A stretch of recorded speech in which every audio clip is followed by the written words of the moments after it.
Imagine a software engineer who is a master of their craft. They write flawless code, hit every deadline, and operate perfectly within their specialized role. Because they are the top performer in that technical space, they are promoted to lead the team. But the moment they are put in charge, the machine stalls. Project efficiency drops, the team's energy dissipates, and soon you start seeing help wanted signs as your best talent heads for the door.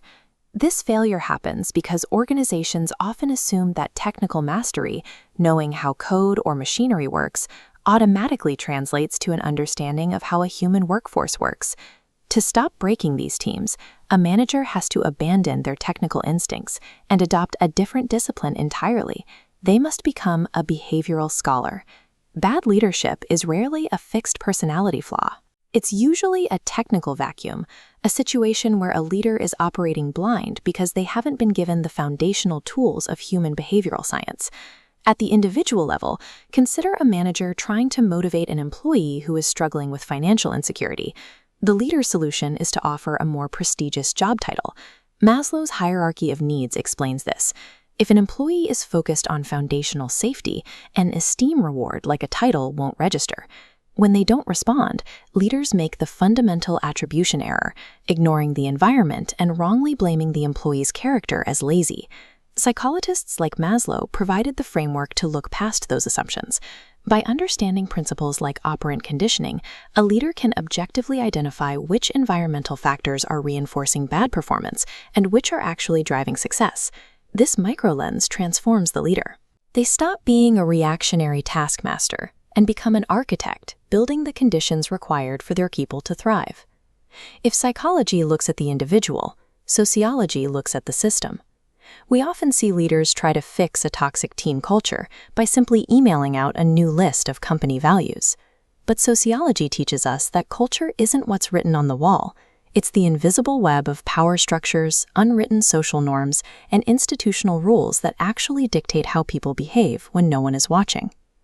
Max Weber analyzed bureaucracy as a system of impersonal rules designed for efficiency. However, if a leader relies solely on these rigid channels without accounting for their team's diverse backgrounds, they create a friction point where only specific groups succeed.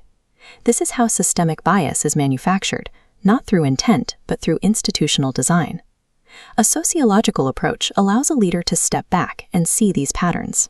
They can proactively restructure their organization to adapt to macro trends, like shifts in social values or the rise of remote work, rather than just reacting when things break.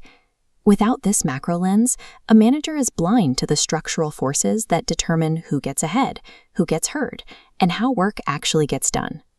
The most critical failure happens when these two lenses meet in a team setting.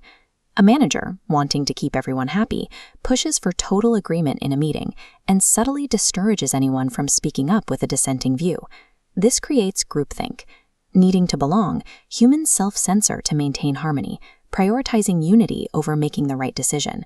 Social identity theory shows this strong us creates an in-group bias, making external collaboration harder as they view outside perspectives as BEM.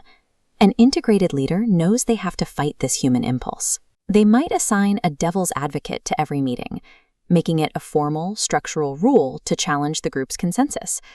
This is the advantage of the behavioral scholar. They recognize that a unified team isn't one that always agrees, but one that is structured to handle disagreements safely.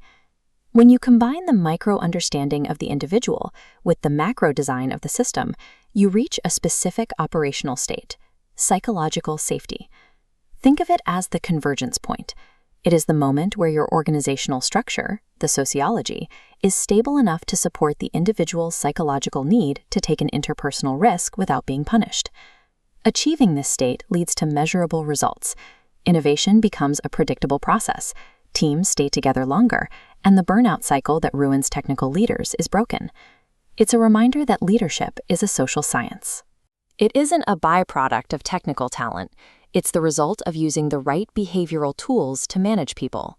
Once a leader stops relying on gut feelings and starts acting as a behavioral scholar, they stop struggling against human nature. They build systems where the team's success is the logical result of the environment they designed.